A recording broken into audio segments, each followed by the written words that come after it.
Hola guys, Okranit here. Welcome back to this Teach Talk with Okra podcast, and we are on episode 3. Yay! I'm your host, Karen Ruto Sapir, a crocheter, designer, entrepreneur, and the founder of Ogfranit. This podcast is where we unravel the beauty, the chaos, the creativity, and the business of yarn. Whether you need crochet or just love handmade things, this space is for you. Even if you want to learn also, this space is for you. We do not lock out anyone. As long as you're stitch curious, you're most welcome. So in today's podcast, we're gonna talk about building a handmade brand from scratch. Yeah. Not everyone gives you like step-by-step detailed way of building a handmade brand. Some of us had to figure it out as we went, but the reason why we started, or the reason why I started this podcast, was to ensure that people don't, or upcoming crocheters and knitters don't make the same mistakes that we did, especially those people who started crochet as a business like around 2015 and before that. Guys, we basically winged it. We basically literally winged it because we had no idea what we were doing. We didn't have a lot of examples in the country of people who are doing it, so we were basically just winging it and seeing where it goes. Yeah, so we went through that so that you don't go through that. So that's why I'm doing this episode today. So we're going to talk about building a handmade brand from scratch. Okay, the first point we're going to talk about is from idea to first stitch, starting from zero. How do you start? Do you just start buying yarn and crocheting something and start selling, or do you have to have a certain program or technique like planned and stuff? So personally, I am a very big advocate for just start and just go. Like, the more you procrastinate, the longer you're not gonna do it. Like, the longer you're increasing the time between you and what you want to do or what you want to achieve. So as much as I tell you, yes, just start, I'd want to maybe point out a few things of starting. Yes, just start, but number one, you need to also know why you're starting this handmade business. Why? A lot of us don't have reasons, or most businesses that are starting right now, especially handmade businesses, don't have like legit reasons why they are starting. Because maybe the reason they are starting is, oh, crochet is quite popular, or there are people who are making a lot of money from crochet, or I've seen everyone around me crocheting, or all these reasons are just like things you're observing, but they are not legit reasons for you to start. Yeah. And they may end up driving you into a hole because you don't know why you're starting. You need to know why you're starting. You need to have something that's driving you. Yeah, something that's driving you and something that's keeping you going. The reason why you need to know why you're starting the handmade business, or why you're starting the crochet or knit business, is because in business you need something that drives you. And if the why is legit, you are going to always have motivation, even the times that you're not making sales, even the times that things are not going as you intended it to go, even the times that things are so difficult, life is so difficult. Your why will still keep pushing you and, moving you to that direction that you had planned to like move towards. Yeah, so identify the why. The why may be, for example, for Ogfranits, the why is to keep the craft alive. Yeah, I would really want to maintain the craft that I learned from the generations that came before me, and that generation also learned from the generation that came before them. So my why is I want Ogfranit to keep the craft alive, and that's why we are doing what we're doing right now. You'll hear more about this on the previous episodes. We talked about why I started Ogfranit and what I'm doing in Ogfranit. So go in there and listen or watch on YouTube if you have not. But it is very important for you to identify the why. If it is sustainability and sustainable fashion, if it is to take care of the environment by reusing, ensure the why is really something that you believe in and you're passionate about. Yeah. So another thing that is very important to starting a handmade business, and the other way, another thing that makes ideas really stand strong is if you take something that you love and enjoy doing and turn it into a business or monetize it. So guys, if you hear stories of people who have been knitting or crocheting, you'll hear that most of them started it as a hobby or as something that maybe they used to bond over with their mother or grandmother under a tree or something like that. So let that handmade business be something that you really enjoy. You understand? Let it be something that you don't need to be forced to do. For example, personally, knitting and crochet is something that it's therapy to me. As much as it's a business now, I have not separated it from the whole the therapeutic part of it. So you'll find me crocheting or knitting every time.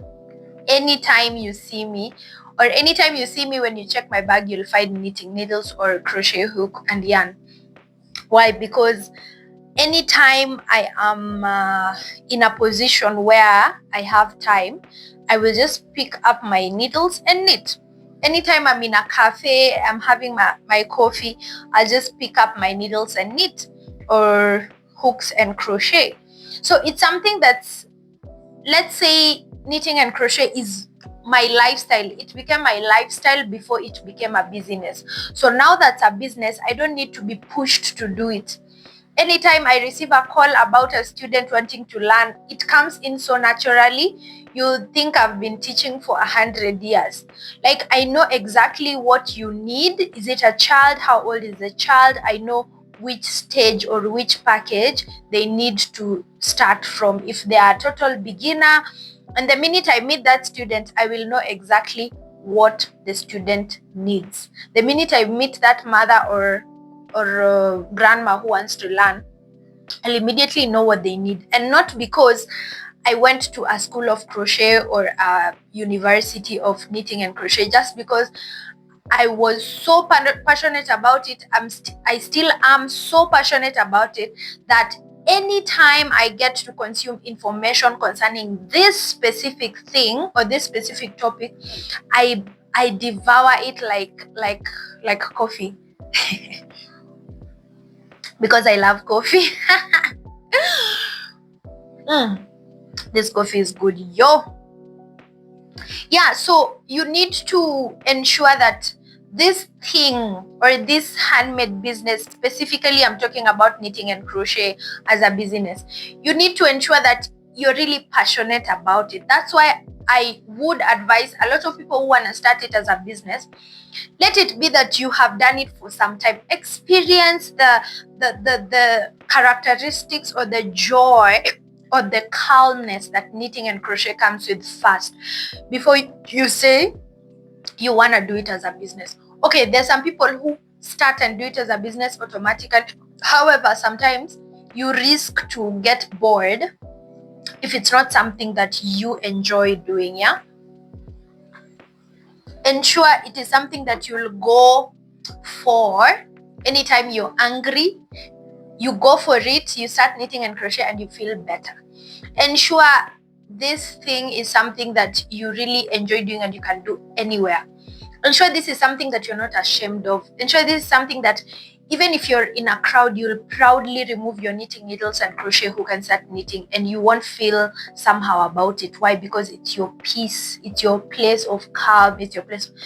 So when you're about to start a handmade brand, try ensure it is something that you're actually very comfortable with, because number one, the topic itself says it. Handmade brand. Handmade is not a walk in the park. Handmade means more time. Handmade means many more moving pieces. Handmade means energy, time. Like, you will need to give that business a lot of you for it to succeed, and you actually need to love it. You actually need to like it. You see, the way people usually say, when you marry someone, ensure you marry someone you like, or you get married to someone who is your friend, someone like you really like, yenye hata mkikosana you'll still be like, I like you, I like you, you know, like umenikosea lakini I still like you, like ebu rudi jioni tuongee. You understand? So you need to ensure this is something that's very valuable and you're passionate about, to ensure longevity. Yeah, unless you just want to have a business for a few months and then do a few orders and then unafunga your biashara. But if you want it to be very sustainable, you need to ensure that you're actually passionate about it. Yeah. So best thing, turn the hobby into, turn the hobby into your business. And now, in this case, you have to change your mindset. Yeah. You've been doing this thing as a hobby. It's been something that you've been doing after work. It's been something that you've been doing, during the weekend, on your free time and stuff like that. So now it's a business. Then you have to tell your mind and brain that, yes, I love this thing. It's a hobby. Now it's a business. It needs to earn me money. I need to start treating it like so.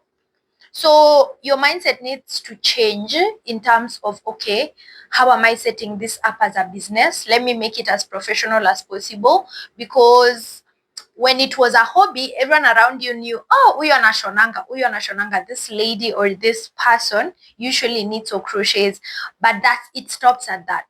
But now you, as the business owner, you have to change your mindset. And as you change your mindset, you'll change how you present this business hobby that has turned into a business. And then after that, that will change the mindset of people. So people will stop seeing you as Karen, the girl who usually crochets, to Karen, the founder of Ogfra Knits, who sells handmade pieces, who teaches knitting and crochet for kids and adults, who does workshops for knitting and crochet, who is an advocate for yarn therapy, knit therapy, crochet therapy. So things now start changing. And there are several things you can do to make this mindset change. Social media presence. You need to present yourself as a business. Yeah. You need to talk about the selling, the providing, the services you provide.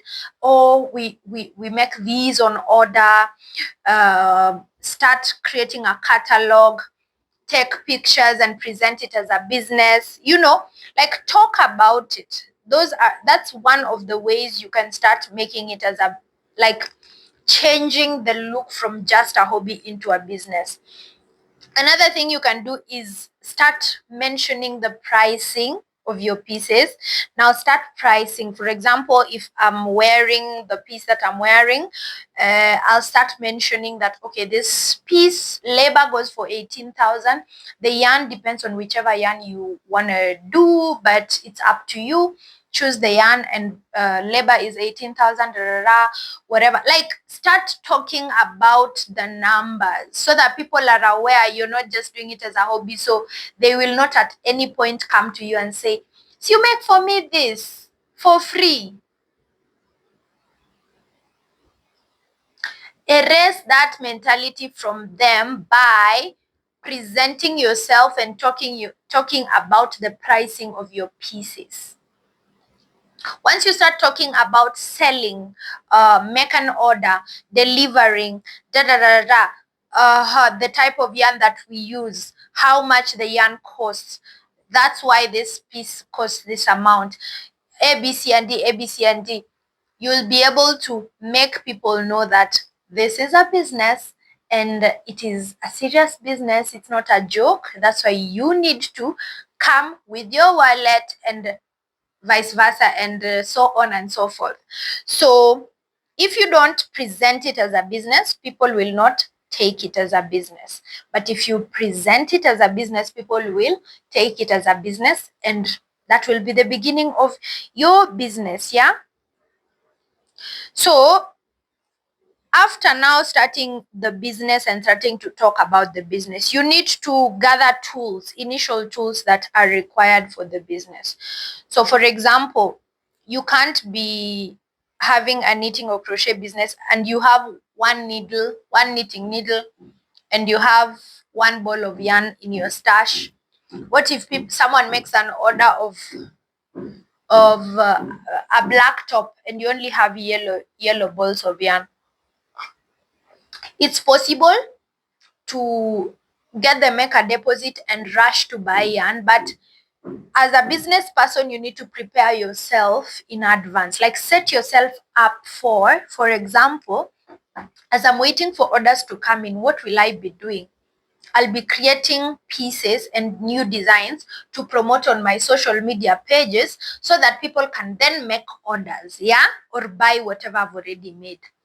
So in this case, it means you need to have yarn that you'll be using to create these new designs. You need to have different sizes of hooks in your stash. You need to have different sizes of needles in your stash. You need to have scissors. You need to have seaming needles. You can't be making a piece and then when you're done with the piece, you realize, oh, I need seaming needles too, join this part. Then you have to run all the way to the CBD, spend money to go and come back to just buy seaming. No. Before you state that you are a business person, you need to be ready with the tools.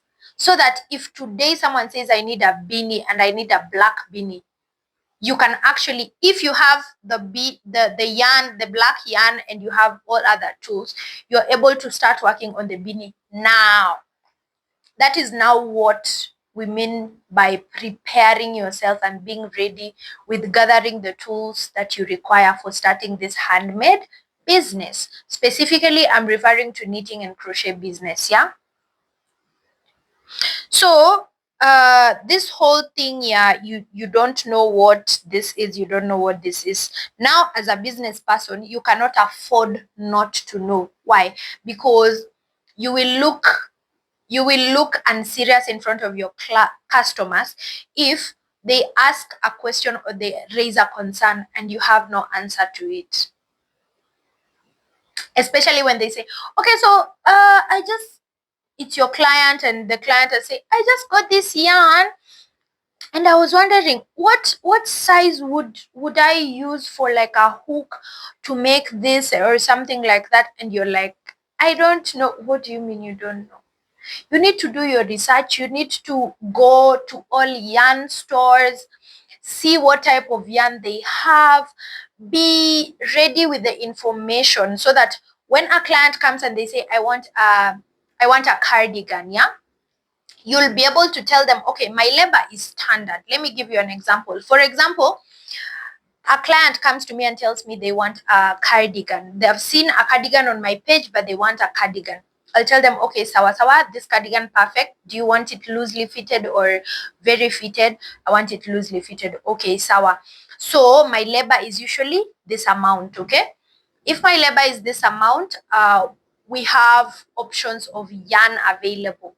And go to the extent of even sending them photos of different yarn types and telling them what yarn type this is and its qualities and how it behaves on the skin so that the client is able to choose, and even the prices. So I'll say, okay, I have 3 options of yarn for you.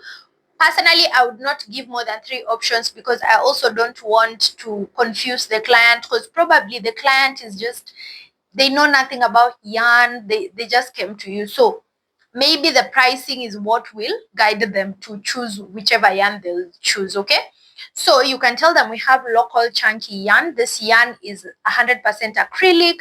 The feel feels this way. It goes for this amount per ball. And for your sweater, we'll need 20 balls. That will be a total of this on top of my labor fee. Then say we have this DMC Niti 6 yarn. It is this fabric. It is 100% acrylic. It's a bit softer. It will be good for your sweater. It goes for 550 shillings per ball. I'll need a total of 10, 11, 12 balls. So this will be a total of this on top of my labor fees. Then go to the highest. So usually give the client the most affordable, the medium, and the most expensive. So I'll go and say, okay, this is this type of yarn. It's called Niti 10. It's very thick, it's very soft, it's very beautiful. It goes quite fast. It costs 800 shillings a ball. That will be a total of this on top of this. It's very smooth on the skin. You can actually wear it without anything inside because it's very good on sensitive skin. Da, da, da, da, da, da. So you see, once you've given them the three options and they have seen the pricing and everything, they're able to make a choice and they're able to, start.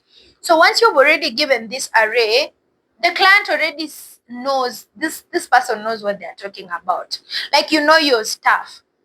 But now, if you're just you don't know the different types of yarns that you can use to make a cardigan, you don't know how much they cost, you don't know whether you have that hook size that you'll use for the yarn you're suggesting, you don't know whether you have it, so you'll have to buy it. So do you add that cost onto the clients, whatever?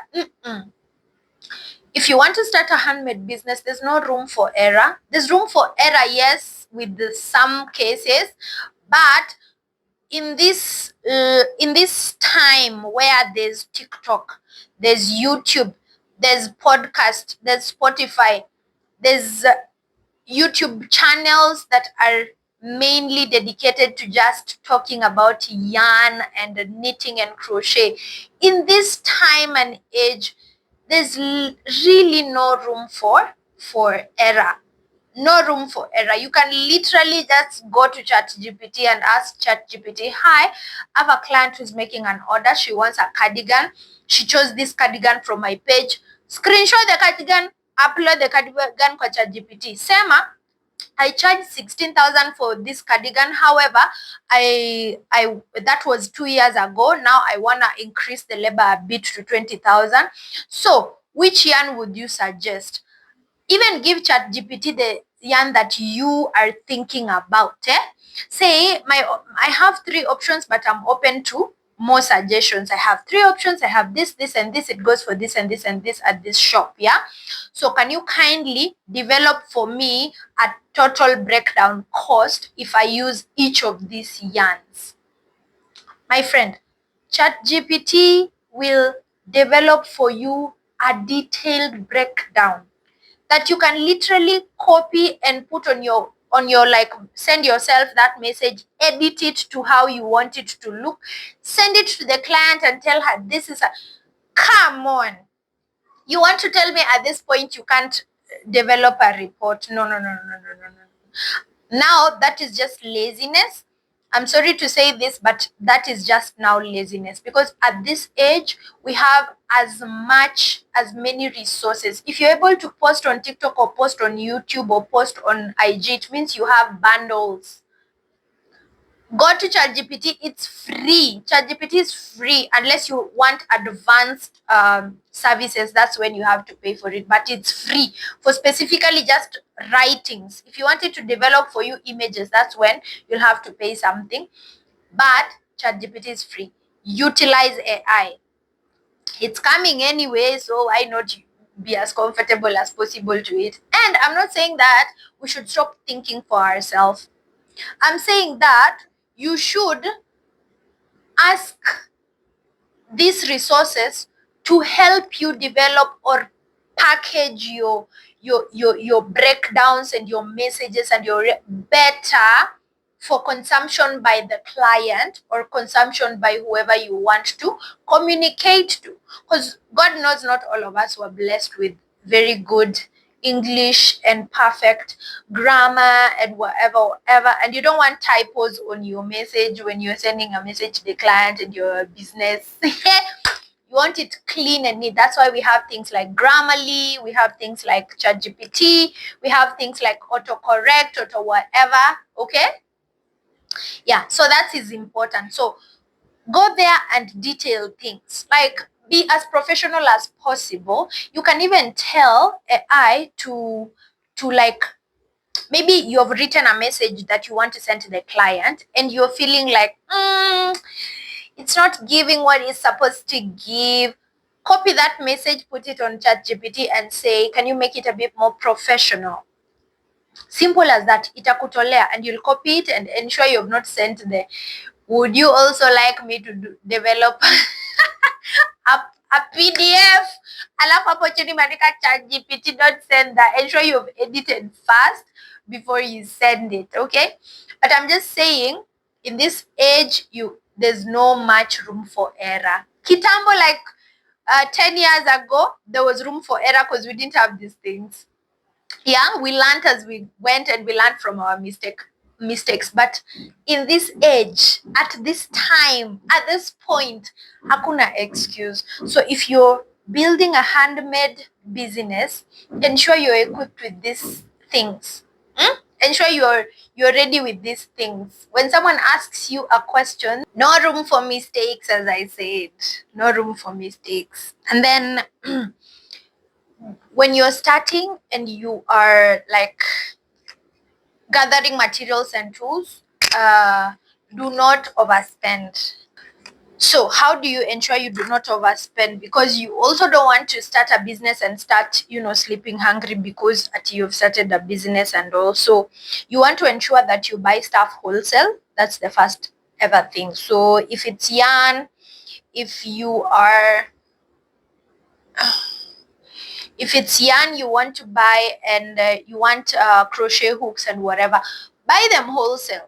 That will save you a lot of money eventually. So instead of like buying one hook at 150 bob in a retail shop, you go to River Road, you go to what is it called, Kickrock Road, and you go to Biashara Street, and you get these wholesale shops.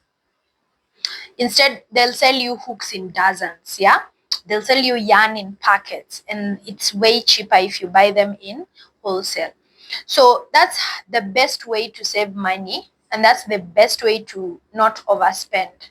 Yeah, so buy hooks wholesale, buy these things wholesale. And sometimes, in your mind, you're like, why do I need a dozen hooks for? What do I need a dozen hooks for? Let me tell you something. In business, everything is usually functional. Let me just check the time to ensure I do not be late for my class. Okay, today in the afternoon I have a class at 2, so I need to ensure I've left the house by 1:10, so that I don't get late. Yeah, so as I was saying, these things will be very useful, especially when it comes to marketing. We'll talk about marketing later, and we'll mention on pop-up markets. And you'll find out that actually during pop-up markets, there's a very good opportunity for you to either teach at a fee or sell crochet kits and knitting kits. How will you sell them if you don't have them? Now you see the things you've been buying in wholesale, they will really come in handy at that point. So yeah, but buy things wholesale.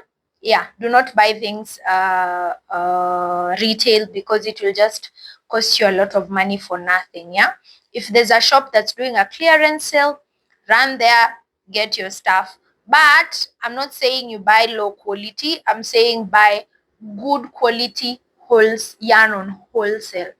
Yeah, on wholesale. There are very trusted brands in Kenya especially, that sell local but good quality yarn, so in wholesale. So yeah, find those out and get them.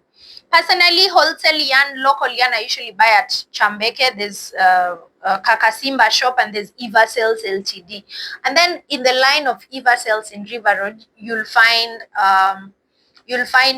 shops that sell crochet hooks, knitting needles at a very, very, very affordable prices. So yeah, go to those shops and start from there. Yeah, Do not rush and buy things retail. You'll waste a lot of money, guys. Yeah. Yeah, so mistakes and challenges that people make when you're starting from scratch. Number one is that buying things in retail, thinking that you're saving money by just buying one ball at 150 shillings or 180 shillings. Yet you would have bought a pack of 5 at 500. You would have saved 8 times 5 is 80 times 5 is 400 shillings. You would have saved 400 shillings by buying it in wholesale.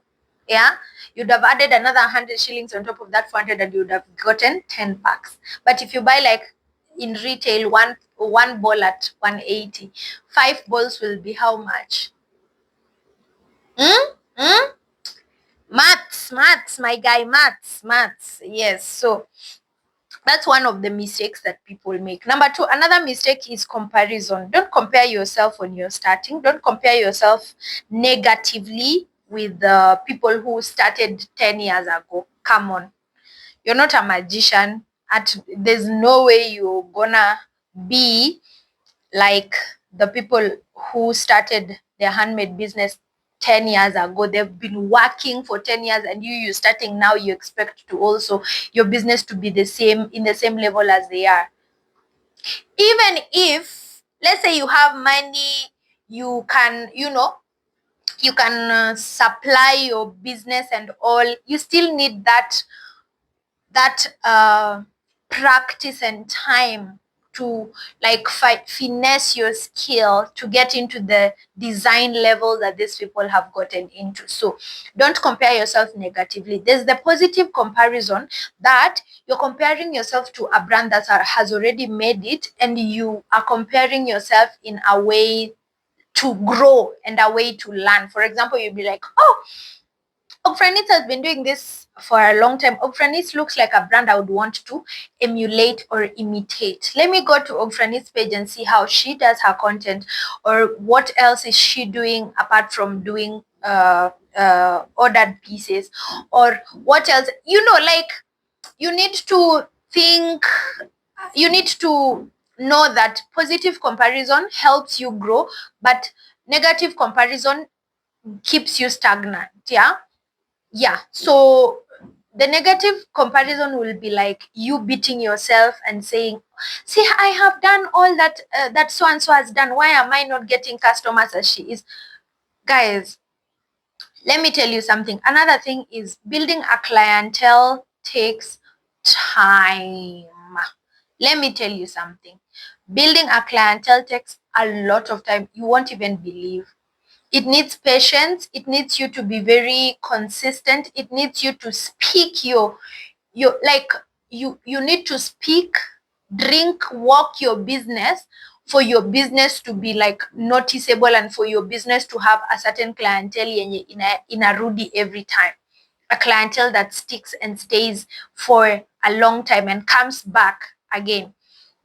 So if you are for overnight success, hey, I don't know, unless you go to another business, but handmade business, you need time to build it up. So positive comparison is good. Like for myself, I look up to Jan's Design. I look up to Irina Shar of Fiber Charts. I look up to Koli, hand knit by Koli. She's from South Africa. Oh my God.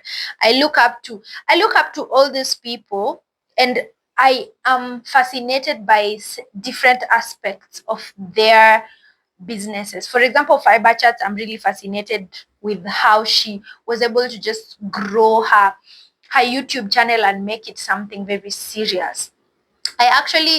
She actually interviewed me in 2021. I remember I was one of the first interviewees, and I'm really like in awe of how well she like strategized and grew her page. Let me tell you something. Her YouTube channel started after mine, and her YouTube channel at the moment is like at sijui how many thousand subscribers. Mine haijafika 1,000. That tells you something. I stopped being consistent while she kept on being as consistent as possible. Yeah, so that's basically it. So I'm learning from her, not by saying how come she got more subscribers faster than I did. I'm looking at it in this way. You see, consistency. She has been very consistent. That's why her page has grown the way it has by now. But I stopped being consistent. That's why mine slowed down. Period. And that's something that I've learned. And that's something that I am correcting. That's why I am actually here filming this video. Yeah. So for Yan's design, I look up to her in terms of how she has positioned her business. She is doing patterns, she is releasing new designs. I want to be that. Yeah, I want to come up with Ogfra, African luxury design patterns that are just, beautiful, and I can call for pattern testers, and I can, like, that's how I am fascinated with her. Now for Koli, oh my God, I really look up to her because she was one of the first knitters I interacted with on IG. I remember I used to tag her on all my posts, and then one day she texted me and she was like, "Let me give you an advice. Instead of tagging me, use hashtags. Hashtags will help your post grow faster than hashtags." If I was a negative person, I would have taken that negatively. Yeah, I would be like, "Why does she want me to tag her in?" Take positive criticism well. Learn from what people who have made it ahead of you have done. Yeah. So in my head, I was like, for her to tell me this, it means it has worked for her. Yeah. So I started doing that. And by the way, from that time, my page started getting a lot of traction and a lot of needs. So guys, learn from other people positively and your handmade business will grow. Yeah. So mistakes that people do is chewing what you cannot handle. Chewing too much. Start slowly. Yeah. Just because someone has released a dinner dress, it does not mean now your business should be making dinner dresses. Have you considered how much time dinner dresses take to make? Have you considered how much yarn dinner dresses take to make? Have you considered how much, So you need to go with your own pace as your business. It's your business, you've just started. It's your business. So you are the one in charge and in control. So don't allow it to be directed by what is happening externally. Ensure that your business is directed or moved by what's happening internally, so that you do not strain yourself. So for example, you know very well that a top like this would take like a maximum of 3 balls of winterking. Yeah, winterking cost, like in wholesale it will cost 50 bob a ball. Yeah, that's 150 shillings, and you know that it will take you like maybe a day to complete this top. Yeah, so give yourself the system of, okay, this week I want to make 5 tops like this. Yeah, I want to make 5 tops like this, and I want to make them in different colors. Yeah, so I already prepared myself by buying yarn in bulk, so I have the yarn. So I'll make a pink one today, I'll make a blue one tomorrow, I'll make a yellow one the day after, I'll make a green one the day after, I'll make a Friday. By Saturday I have my 5 tops. Okay, after finishing making my 5 tops, I will go on the rooftop and put them on a hanger and start taking content for them. Yeah, take nice good pictures. You can wear them if you want, but usually if they are for sale, if you wear them, you have to take them to laundry so that when they go to the client, they go when they are clean. Or you can decide to just take pictures of them on a hanger. Create content, create videos, tell people how much it costs, tell people how they can buy, what sizes the tops are, put them on your social media, promote the pages by sharing to WhatsApp groups, sharing to pages and stuff like that. You see, that makes sense for a starting business, compared to now you're a starting business but you've seen someone else has done a beautiful dinner dress and you want to do it. She has used the moonlight yarn one goes for like 2000 one and 2,600. If you're taking this goes for 1,850 for just one ball. You don't know how much it will take, so you'll say, let me buy 3 just to be safe. You've already spent, let's say, 6,000 for just the yarn. Okay, you've come, you don't have a pattern, so you have to wing it. So you are trying to design as you go. You're trying to design as you go. By the time the week ends, you have not even finished the bodies of the dress. You take another week to continue, another week to continue. You find yourself that a month has gone by, you've not completed this dress. This dress does not even have a client. This dress, functionality for it may not even be there, because maybe you don't have an event you're going to anytime soon. So you just made the dress for the sake of making the dress and taking pictures. So sometimes, as a business person, when you're starting, think about what will return easier or faster, what will come back easier or faster. So once the money starts coming back, the business is now growing, you have extra money that you can use for, start for playing around and designing and, trying out things. Now that's when you can you can now start doing bigger projects and stuff like that. Now for me, what I do is, now that at least the business is a bit stable and we have classes going on, we have orders going on and stuff like that, now I can splurge and treat myself to expensive yarn to make myself outfits for events. So for example, I'm going for the high tea tomorrow. Yeah, I made a dress for myself. I got nice beautiful yarn, and it's also business oriented. Why? Because I'm going to this beautiful expensive hotel to have a good time with other people. You know what? I'm gonna have my microphone, I'm gonna have my phone fully charged, I'm gonna have my charger. Anytime I get an opportunity, I'm going to create content of my outfit. Once I create content of my outfit, I'm going to post it on my page. And that's also another popularity technique. Yeah. You post it on your page wearing it, and people will start asking, how much does that go for? How much does that go for? That's when you start telling them, okay, this is going to cost this amount, da, da, da, da, da, da, da, and that's how you get more clients. Yeah. So time, like, be patient when it comes to handmade pieces. Be very patient. So don't chew what you cannot handle. Don't just start without organizing your tools. Yeah. And also don't compare yourself negatively to other creators. Yeah, those are the mistakes that you shouldn't make. Yeah, chew what you can handle, take your time, learn from others, market yourself, share with people. Don't be afraid to share. Don't be afraid to wear the things you're making. Don't be afraid to wear the things you're making. Please wear the things you're making. Like today, I'm wearing my pink set, peony pink set. Why? Because my crochet student yesterday and the brother were like, oh, I've ever shown them the picture of this on my phone. And they were like, when are you gonna wear your outfit? We want to see your outfit. And I was like, okay, no problem, I wear it tomorrow. So I'm wearing it today, and probably the parents will be there, the grandma will be there, the mom will be there. I may get a client from just wearing this to as a class, a private class that I'm going to today.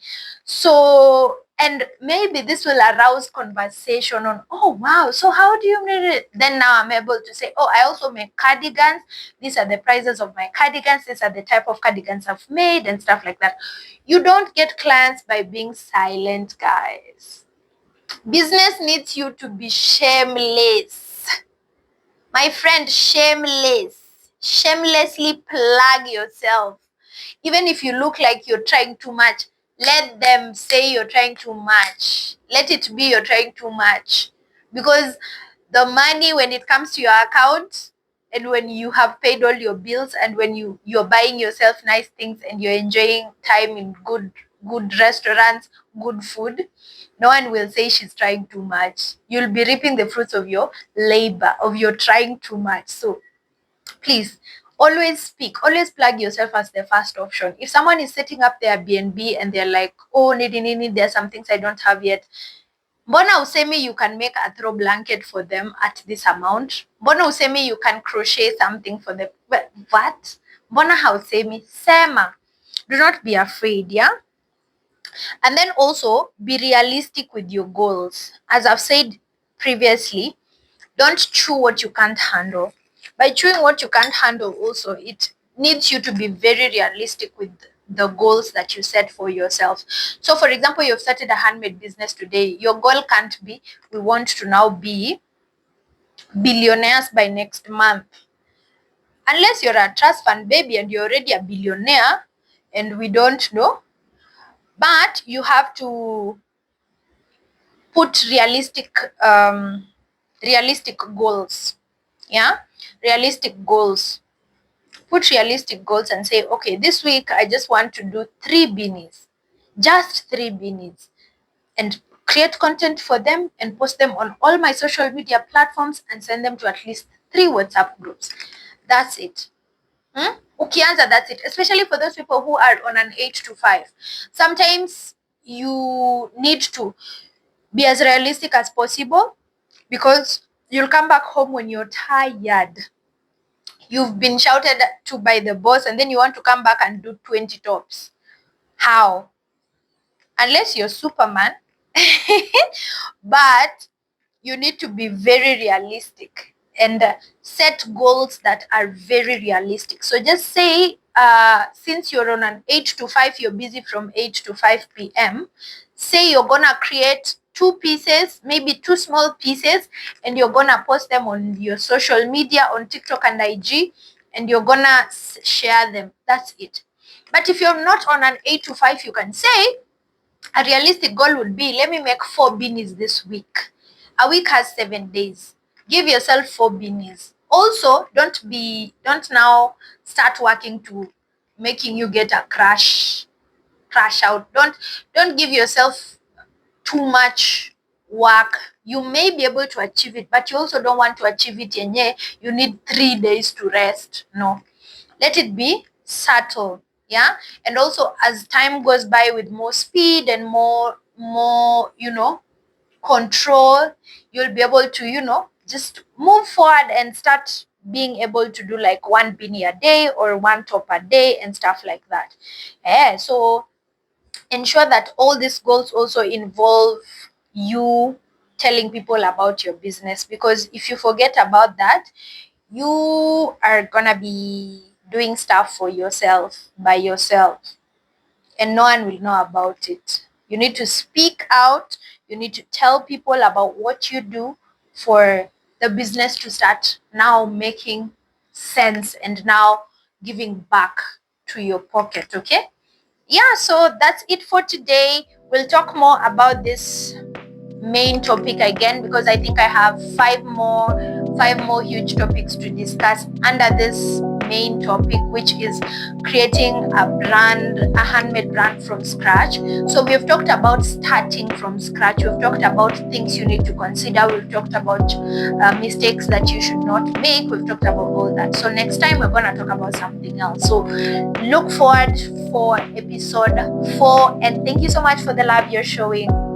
We are available on Spotify. We're also available on YouTube. So guys, share, watch, listen, like, comment, do all those beautiful things. And yes, bye.